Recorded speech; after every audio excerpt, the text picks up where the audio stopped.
Good afternoon, everyone, and welcome to the September 21st, 2020 work session of the Salisbury City Council. We have several items on the agenda this evening. The first is a resolution to accept the donation of a walk-in freezer at the zoo. Mr. Tom Stevenson will handle that for us. Tom? Hello, good afternoon, everyone. Unfortunately, Leonora was not able to join you today, so I bring you good news on her behalf. We're simply asking the council accept a donation from the Zoo Commission for $25,339 for a new freezer that will be used at the zoo to keep animal food and other products. The freezer that was there, I say was because it's given up on us, had been there for 20 years. We started out renting a freezer, so within that $25,000 is a small rental fee. In the meantime, Caleb Oliver secured a donation from Purdue for a refrigerated trailer. We'll be recognizing him for that effort. So if the council is willing, we're asking that you accept a donation from the Zoo Commission, again in the amount of $25,339 to purchase a new freezer and for the initial rental. Thank you, Tom. At this time, we'll have questions or comments, and please also state whether you want to move this forward. Mr. Boda. Very grateful for the generosity of the Salisbury Zoo Commission and the many citizens of the all around Delmarva that annually contribute to the Zoo Commission. We're very grateful for this, and I support accepting this. Thank you. Thank you, Mr. Boda. Ms. Jackson? I concur with Mayor Boda, and we can move forward. Thank you. Ms. Blake? It's a fantastic thing, and so appreciative of all the donors, and definitely move it forward. Thank you. Mrs. Gregory? Just repeat what everybody else said. It's a fantastic thing that this is being donated, and move it forward. Thank you. I too want to thank both Purdue for the temporary fix and the Zoo Commission for the permanent fix. I do have one question, Tom. During the Zoo Commission meeting, it was brought up that the delivery on the freezer is going to be pretty slow. It's delayed. They had initially said it will be somewhere in the neighborhood of 6 to 8 weeks. We're hearing now that it may be actually longer than that. Ben was trying to get an update today for today's meeting, but we're not sure exactly when. Apparently everything in manufacturing is moving slow these days. And it has to be assembled on site, so it's not just like, you know, rolling in a standard cube freezer and plugging it in. So it's a good size unit. Okay, thank you very much. And thank you. I agree with the rest of the council members. We'll move this forward to the next agenda, Ms. Nichols. Okay, thank you. Thank you. You're on again, Tom. The resolution to restrict parking on Webster Street. Yes, so we had an ongoing concern on Webster Street as it intersects Prince Street. There is a commercial structure on one side of the street that actually fronts Eastern Shore Drive, and then a residential structure across from the backside of that commercial facility. The commercial facility uses in effect what is partially off-street parking and on-street parking, so it's kind of a combination of both, meaning that sometimes the vehicles protrude into the right-of-way, and then if the resident parks on the other side of the street, it makes it near to or sometimes impossible to get the sanitation vehicles through there, for example. And it would also be a concern for me if we were trying to get an ambulance or other rescue equipment through that area. So while it may come as a disappointment to the resident who had initially brought this concern to my attention, I'm suggesting placing no parking on the I guess that would be the northeast side of Webster Street for a distance 200 feet. That would clear the commercial property, continuing to allow for parking on the other side of the street, but making safe passage for work and safety equipment. Thank you. Questions, comments, and a suggestion to move forward or not? Mr. Boda?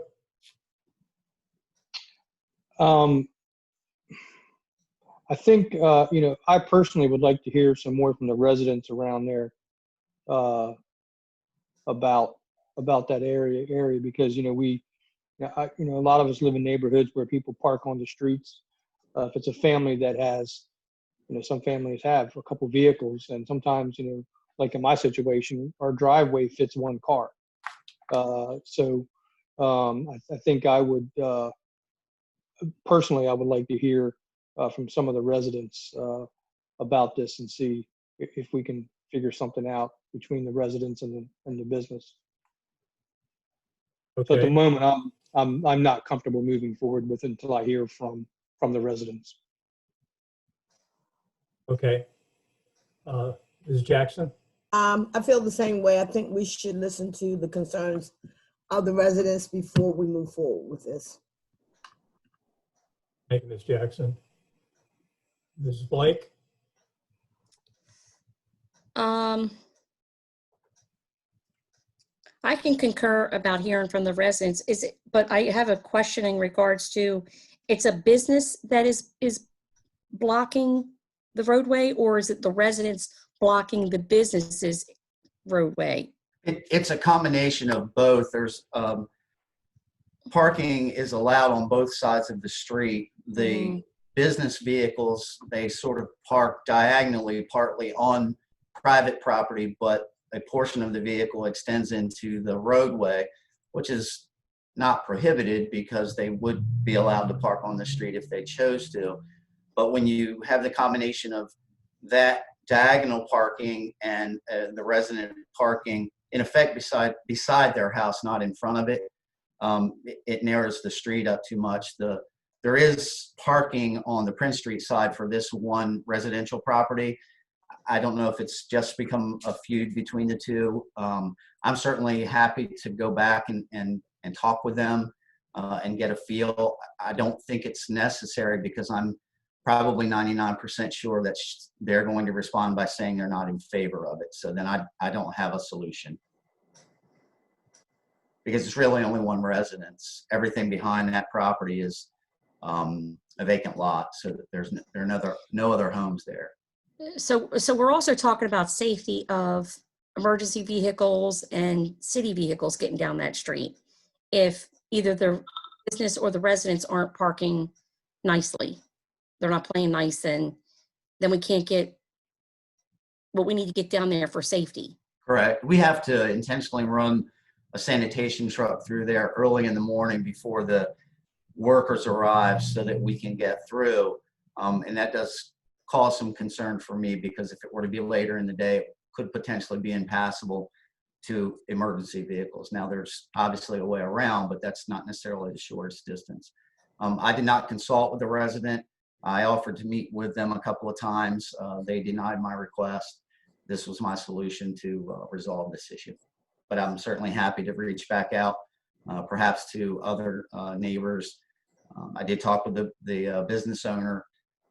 They just can't get this resolved themselves. It's been going on for years. Gregory?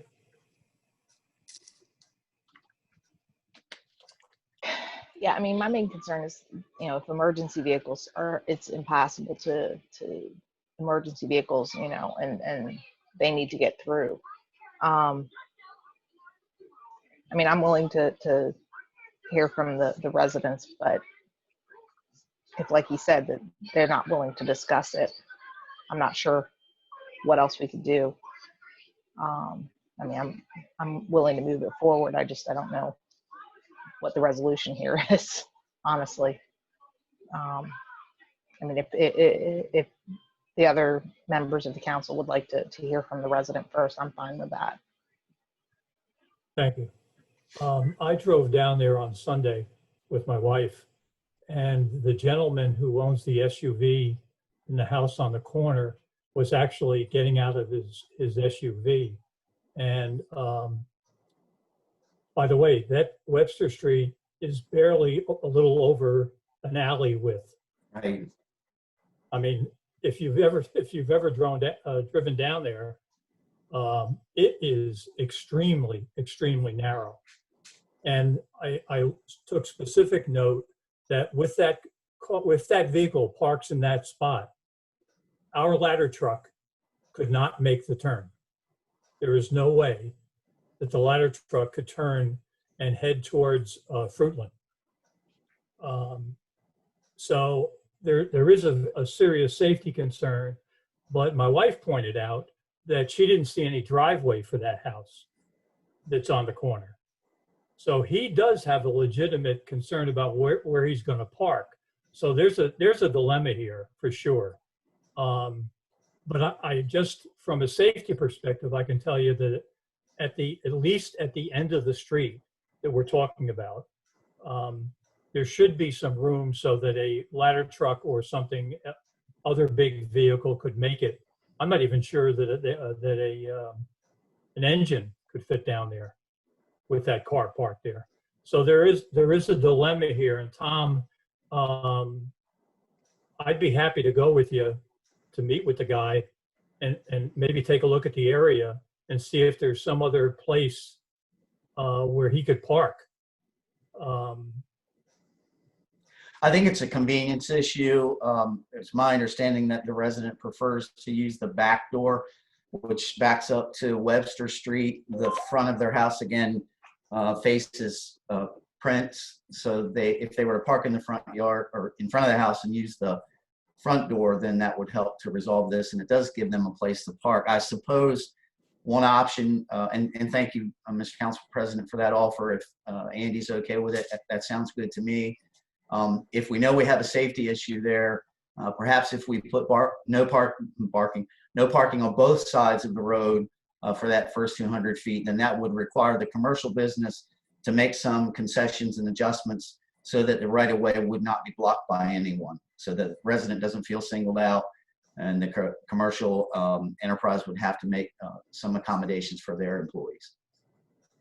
And, Yeah, I think the other concern that I have is, if someone's got a business and they've got parking, that parking, in my opinion, it shouldn't be a little bit on the street, regardless of whether they could park parallel or not. I mean, they need to be able to park completely in if it's there. That's just my opinion. But I'm looking at it on Google Maps, and I kind of see what you're talking about there at that back. And so, I mean, that's I'll throw it back to you, Jack. Julia, if there's something I could suggest, maybe the chief can take a ride over there, or one of the deputy chiefs can take a ride over and look at that and see what their recommendation is from an access point of view. Because I'll be frank, I've lived here for a lot of years, and that's the first time I've been on Webster Street, and it's a real issue. It is a real issue. So maybe we could do that, and then see if we can find a solution where both parties are happy. Because I can understand the guy, if he's carrying groceries, whatever the reason is. But I also see the safety side, and I think there's got to be a way we can resolve the issue. So let's not move this forward right now. Let's get some more feedback on some of these items. This is not a critical thing in the short term, and let's hope that we don't have any issues with a safety problem on that street. Okay, Okay, Tom? thank you. Okay. I'll work with Andy to get something together that he and Julia are in favor of, and we'll get back in front of the council with it. Thank you. Thank you, Tom.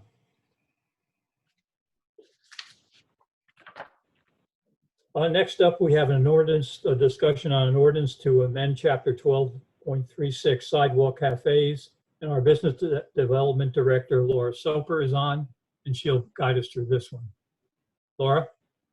Good afternoon, everyone. afternoon. Today, we're looking at some code changes to the sidewalk cafes legislation. Essentially, this came about a little bit after COVID hit, and we saw a need for outdoor seating very quickly. And it became clear that we need to do some updates, some changes to really formalize some of the agreements that we have in our public right-of-way spaces on sidewalks, mostly pertaining to downtown.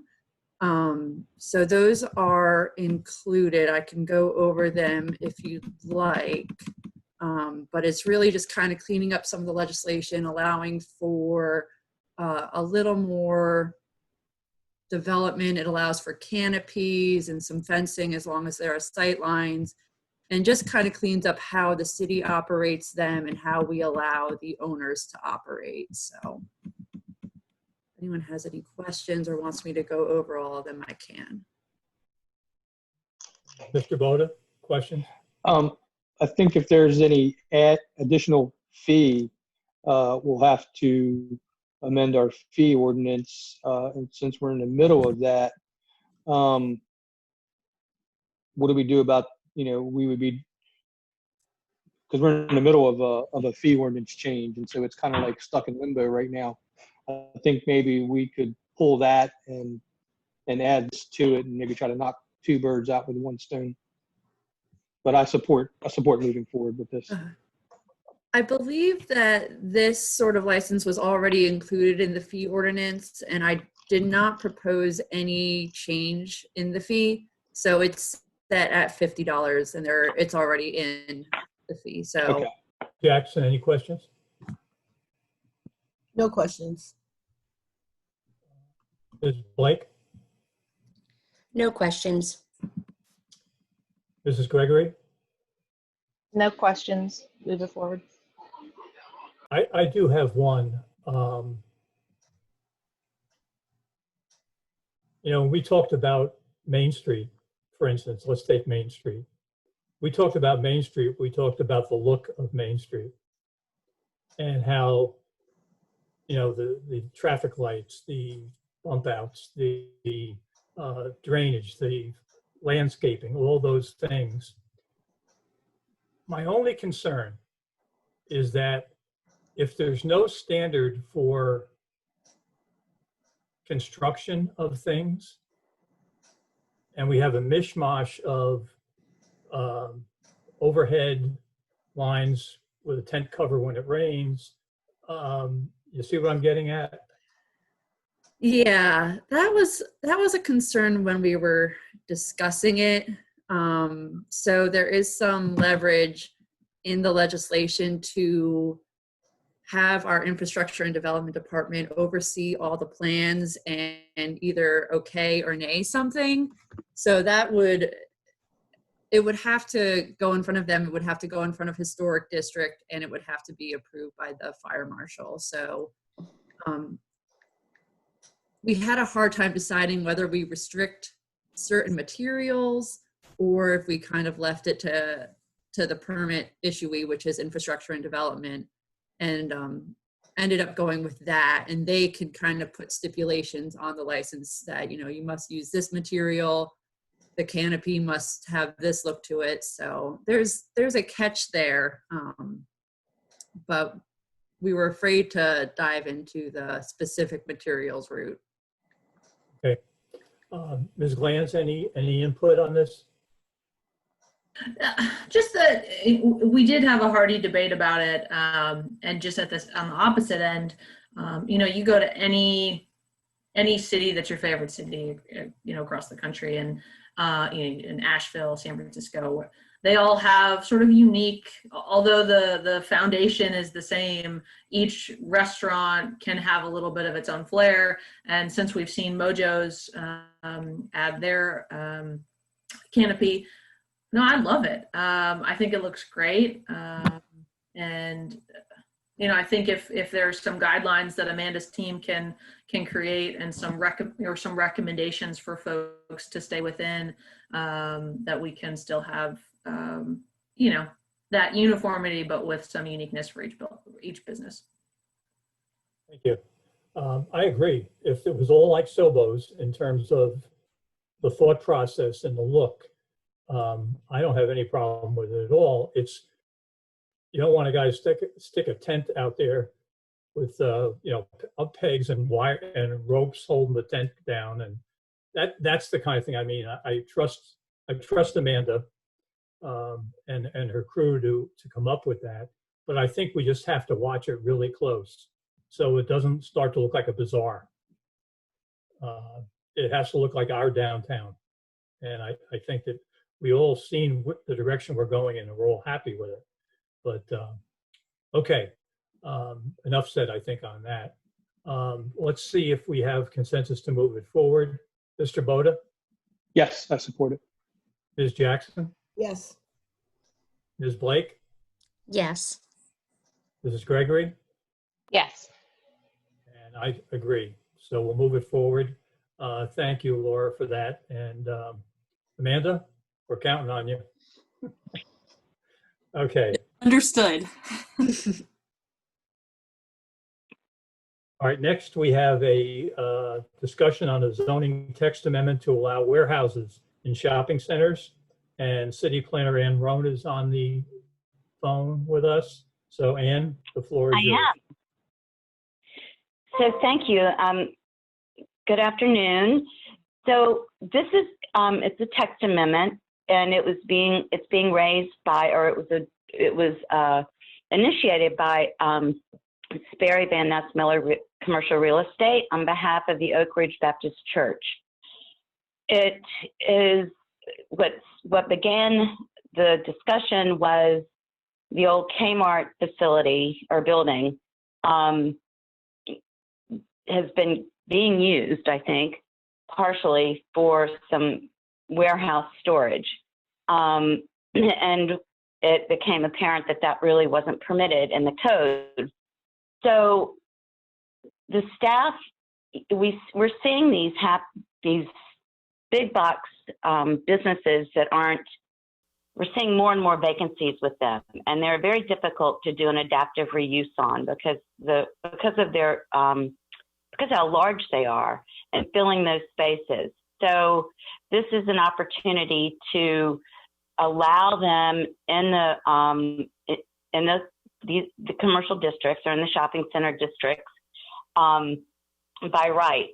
And there are a couple of other potential businesses that would like to open in other vacant large box buildings that we have. So this did go before the Planning Commission, and it was a public hearing. It was held on June 18th of this year. And ordinances require another public hearing, 2 public hearings, but one through the Planning Commission and then one through the City Council.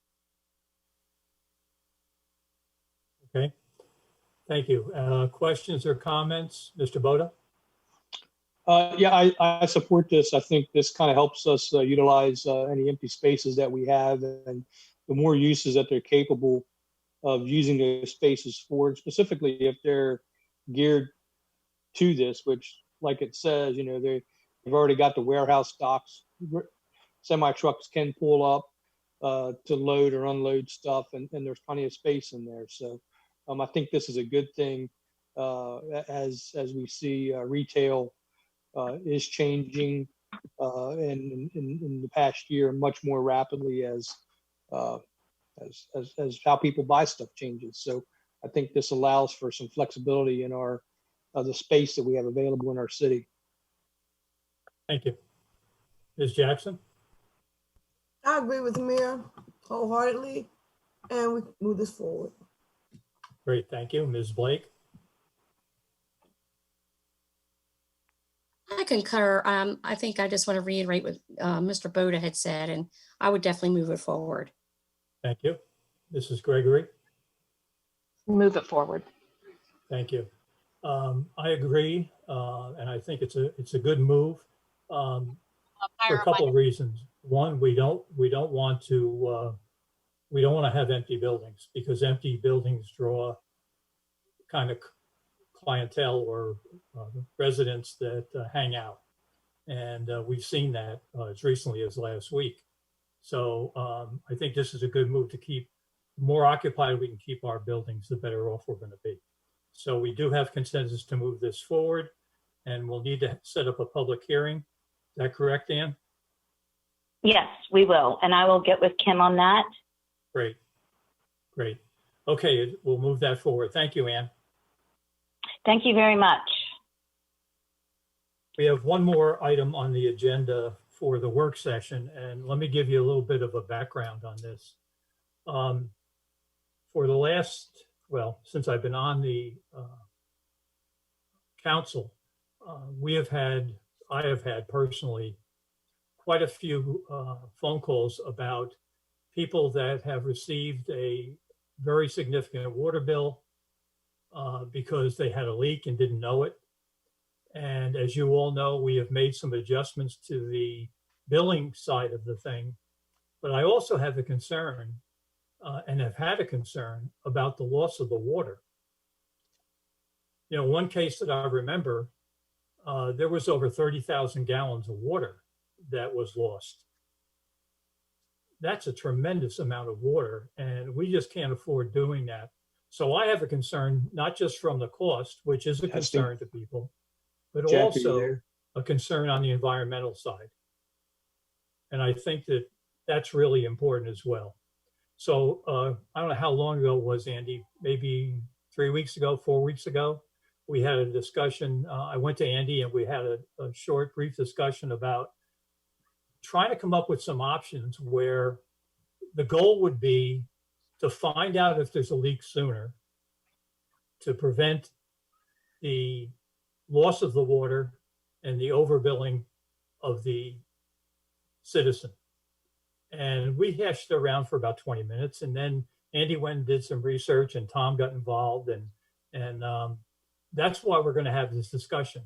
Because I can see if I got a water bill for $3,000, I'd be a little upset and concerned. However, if we could catch it in a month, we're a heck of a lot better off than we would be from both the financial piece for the citizen, and we wouldn't lose all the rest of the water. So Andy, why don't you bring us up to speed of where we are right now? Thanks, President Heath. So a couple things real quick. I want to hit this in two pieces. One is the actual style of metering. Right now, from an actual physical utility employee meter reader on our team going out and reading meters to an automated system. But then there's also the consistency or the frequency of meter reading. Right now, a quarter meter reading rather than a monthly meter reading. So as you mentioned, we had some discussions, and I brought Tom in to kind of be the expert. It just so happened that as you brought this up, we also had a conversation with Neptune, a company who actually does our water metering. So they, a couple weeks ago, presented some information on some of the newest technology of what they can offer us as a city, and potentially what some of those costs would be. So as we think about CIP here in the near future and what some of our transitions or upgrades may be, I thought it would be a good idea to discuss where we're at, what are some quick fixes, but then also what are some long-term goals and what those budgetary impacts could potentially be. So I'd like to bring Tom into the conversation and let him talk a little bit about what Neptune's capable of doing. And then also before, if we made any upgrades, what we may be looking at internally from a frequency of moving from a quarterly to a monthly meter reading to address some of those items that you've already listed. Tom? Thank you. Okay, thank you, Andy. So just to give the council some background, there are about 13,000 services in the city of Salisbury. They all have a 5/8 meter register, regardless of the size of the meter. We read meters monthly, but the city's divided up into 3 sections with regard to meter reading. So we're reading 1/3 of the city each month. That constitutes the full quarter. So each customer is actually only getting their meter read 1 time per quarter. And it takes about somewhere between 3 to 5 days to go through that full process. And what that looks like right now is for a meter reading team to go out into the streets, and they have a device with them that is a receiver, And all of these meter registers that they drive by are sending a signal to the receiver and letting the meter reader know what the reading is for that particular point in time. If they have a failure or it doesn't read, then they either stop and get the reading manually then, or they finish the process and they go back and read all those meters that didn't transmit once they're done. It is not the only thing they do. They're working on meters, they're repairing meters, they're installing new meters, that sort of thing. So to say, well, gosh, what do they do for the rest of the month if it only takes 5 days? There's lots of other work that has to be done. So in the short term, in order to resolve the problem of both one, water loss, which is substantial, by the way, and then the other being the inconvenience or shock factor to the customer, would be to try to transition to reading everybody's meter every month and getting that information out. So what is being done monthly would continue to be done monthly, but it would be done everywhere. So that would be a little bit of a heavy lift for the meter department. I've talked with that team. They think they can pull that off without any additional manpower. So that would be the initial solution, would be to try to go to monthly reading for all customers. That would be difficult for us to keep up with. And it's a nice dovetail into the presentation that we got from Neptune. They have a software program that's called Neptune 360. And while it doesn't talk directly with Munis, it is capable of exporting data so that you could get billing into Munis, and that would streamline our process. Somewhere down the road, if and when we can move into automated metering infrastructure, which we're going to need to do at some point, because you know, I don't want to come at you with the Chicken Little story, but we are, all of the meters that are in the system for the most part, let me back up.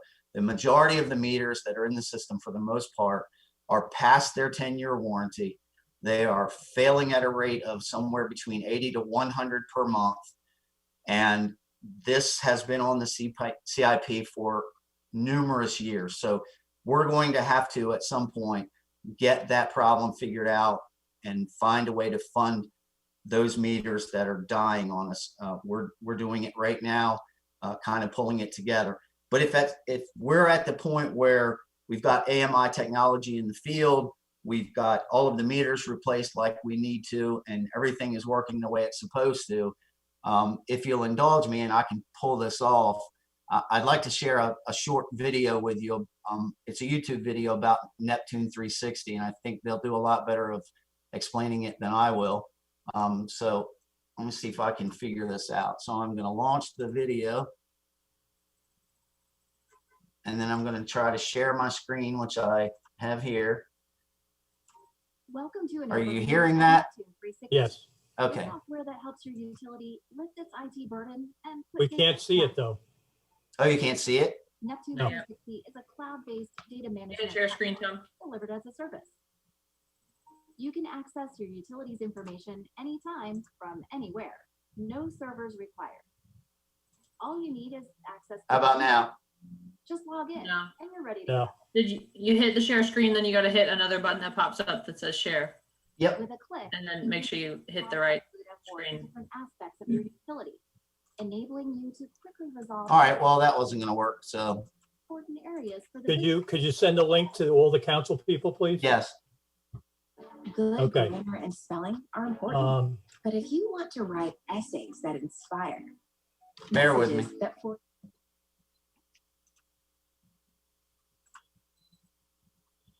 Don't laugh at me, Julia. Sorry. No, it isn't. If I it send isn't this to Julia. Kim, can she get it out? It's Kim, Yeah. Kim Is she and here? Angela and Mark and Michelle. Everybody. It's yeah, everybody is. As Tom is working through that, I did want to add the presentation that Neptune provided was very robust and Julia? looking at Yeah, Tom, just send me the link. I'll share it, and we can watch it together. Keep going, Andy. Sorry. Julia? President Heath, I mean, it is something that we would definitely find value in, and we would definitely improve our operations. It is very customer friendly. There's all these pieces to it. We just have to decide if it is a price tag that we're willing to put forth or invest in. And you know, with anything that we do from a budgetary standpoint. Now? On the video. What? Can you hear me now, Julia? Yes. I can't hear you. Did you turn up your sound after you turned it down from the video? Thought so. You might have turned on the wrong video sound.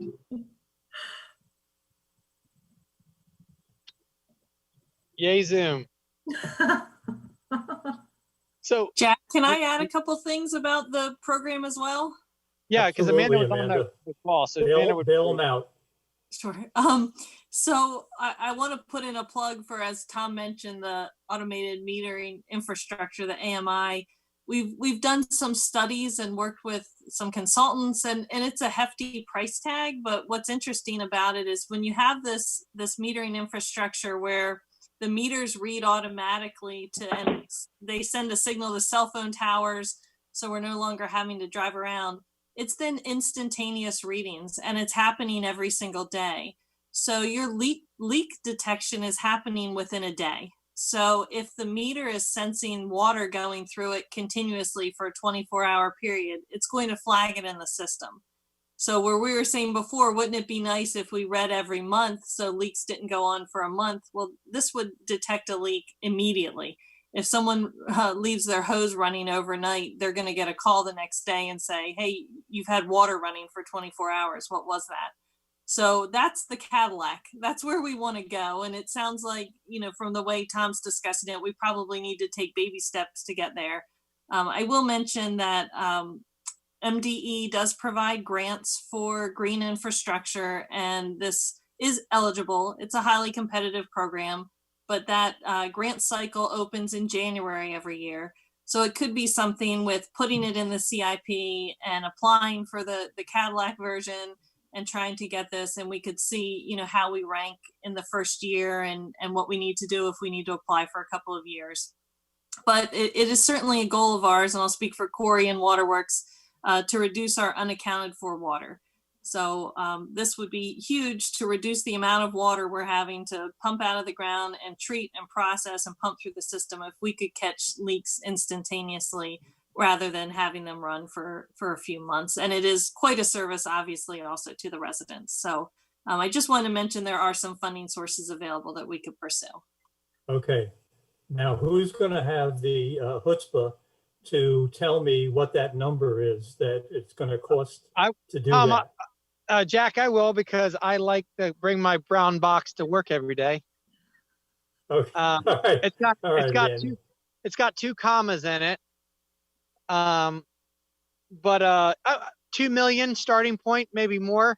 With grants, you offset that definitely, but you know, we're in the $1 million plus range, depending on what you put that through. So, I mean, it will affect water rates. It will affect some of that stuff. So we would need to account for it. I mean, but again, it is a decision that we have to decide on, you know, cost benefit, especially if we're thinking about green infrastructure and the consumer on the back end, what we're willing to invest in that process. Question. What's it cost us to replace a meter now? $185. How much? $185. Is that just a piece of equipment, or is that the installation? That's the transmitter. We install it ourselves. Transmitter, 185. Yeah. Amanda, so thank you for bailing me out. If we're blowing 100 a month, right? Yes. That's 13,000 meters. Right. Yeah, we've got just enough money on hand right now to keep us going for about somewhere between 11 and 14 months. It's 2.1 for the meters, almost 2.2 for the rest of the meters. That would create the infrastructure for us to install the gateways or towers. 3 of them are needed at $15,000 a piece. And then that would be basically the Cadillac model. But in the interim, we have to do something because our failure rate is higher than we can keep up with financially. Well, my issue is are you looking short term or long term? And I'm replacing the meters with old technology is suboptimization at its best. And we're investing. We are now investing in old technology. And how long can we afford to do that? So Mr. Heath, if I may, the meters that we're installing now are compatible with the AMI technology. So anything that we've put in the ground for the last couple of years will work. So we're using the right receiver. We just don't have the gateways. So they could be used with the Neptune system. Yes, sir. Oh, And okay. Mr. President, if I may speak frankly, it could cost 8 to 12% increase in rates next year with continued a couple more years of rate increases. So that probably is. That's if we do the whole project all at once.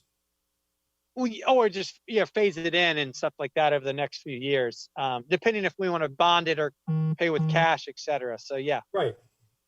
There are other ways. You don't have to raise taxes necessarily at once to do that. We have bonds and stuff we can do. Correct. I just putting money in technology to prevent loss of water and the pain of having to make these adjustments to the citizens just doesn't make sense to me. So let's hear what the others have to say. Mr. Boda? I think something I've talked about since I've been on the council. This does a lot of things for us. And we've discussed this a couple of times over the past couple of years, and we've known the price tag has been out there in probably the $2 to $3 million range. Well, one of the things it does is catching the leaks early. That's very important. Saving us water and saving the residents from the headache of having to deal with something like that. The other thing it does, it pushes us more into that direction of allowing for monthly billing for our citizens. I think this is vitally important, especially when you have people who are on limited incomes. This helps them plan better than, to sometimes when they struggle to come up with, a bigger bill every 3 months when they've got other bills that or other things that happen. I think this is something that I think will help push us in that direction. And I've been supportive of this for many years, and I would like to see us dig more into the numbers. Let's come back and as soon as we're able to maybe start applying for the grants or getting into it, I say we definitely need to jump on this. Thank you. Ms. Jackson?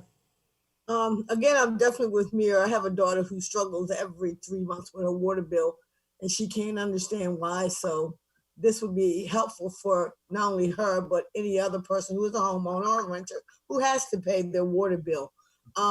When you get water bills $300 or $400 every 3 months, it's considerably high. So I agree, and we do need to invest in it and dig a little deeper to find out how we can do it and invest in the grants or ask for grants, just get the money to do this. So I would like to see this be moved forward. Thanks, April. Ms. Blake? Absolutely. We need to get on top of this. It sounds like sooner than later. Please move forward. Thank you. Mrs. Gregory? Well, I was one of those who just got a sticker shock bill because apparently I had a leaky faucet outside. So I would have loved to have known within a day that had been leaking, but apparently it had gone for about a month and I had no idea. So My bill was not pretty when I opened it.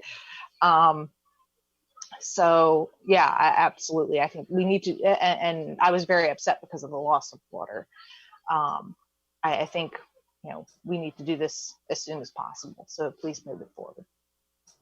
Okay, then if I could summarize the actions we need to take and we've agreed on, I think, is that Tom has to, or Julia, somebody who's can get the video to us. You so already we have can it. see. Great, perfect. Then we can look at that, and then Amanda, get ready to start writing grants because we're going to need to get as much money from outside, and the last resort is obviously the taxpayers. But I think we need to at least pursue it and see what the details are, and maybe Julia can give Keith a heads up in terms of financing and bring some of those numbers or some of the options that we have. And then I don't know if Andy's still going to have the responsibility for this project from a supervision point of view, but maybe he could also bring back maybe a couple of options that if we go and do it over a period of time, it would cost us this much, and talk to Keith. So just let's keep it going, because we don't want to let this thing go on. It's become one of my pet projects. So we'll keep it on the burner. But it seems like everybody also agrees that if we had $2 million, we'd spend it tomorrow to get this thing done. And that's what we have to find some in between to do that. But thank you, Tom. Thank you, Andy, for the whole thing. Julia, some comments? Just two comments, a question and a comment. Do you want to see this as its own topic before you review the CIP? Because the next step would be, we meet in a couple of weeks with Tom and Keith to go over the field ops CIP, and this is going to be included in it. Do you want to see it again, a standalone, or just with CIP? I don't know if you're going to have enough time if you're working on the CIP to do a special one-off. Okay. Well, if we are ahead of the game. If you're ready, let us know. Okay. And then the other comment was just for Michelle. If you get that faucet repaired and save your receipts, you can talk to finance about a refund. Yeah, and that's the one thing we've done, but we can't get back the water. And that's the thing that really gets me. That was what really bothered me too, was that it just, the water's gone. Yep, absolutely. Absolutely. Well, thank you, Everett. Tom, you have another? If I may, forgive me for not being able to get the video to you. I actually practiced that with Wendy before the meeting and it worked just fine. One thing I didn't share for the Neptune 360 is that the annual cost for that software is about $12,000 per year. Once all of the metering comes online, and if we can get Neptune 360 in place, where a customer could, for example, go back and look at their daily usage to say, in this Gregory's case, hey, I use 200 gallons a day. All of a sudden I have this, 300 or 400 gallon consumption. Something's wrong. That's ultimately where we need to be as a utility. So I appreciate everyone's time today. And again, I apologize for the video. Thank you. Thank you, Amanda, too, for your input. This is how we're going to resolve issues. And I think that we all have we'll find a way. We have to find a way to get this done because it's the right thing to do. Okay, thank you, everyone. At this time, I'll entertain a motion to convene in closed session to discuss the appointment, employment, assignment, promotion, discipline, demotion, compensation, removal, resignation, or performance evaluation of appointees, employees, or officials over whom the body has jurisdiction, or any other personnel matter affecting one or more specific individuals in accordance with the annotated code of Maryland 3-305B1. So moved. Second. You have a motion by Mr. Boda, by Ms. Blake. Bear with me here, please.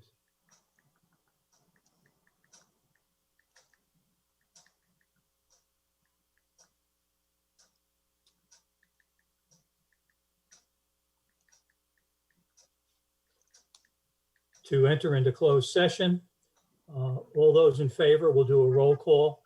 Please say aye. Mr. Boda, Aye. Ms. Jackson, Aye. Ms. Blake, Aye. Mrs. Gregory. Aye. The chair votes aye. There is no opposed, so the vote is 5-0 to enter in closed session.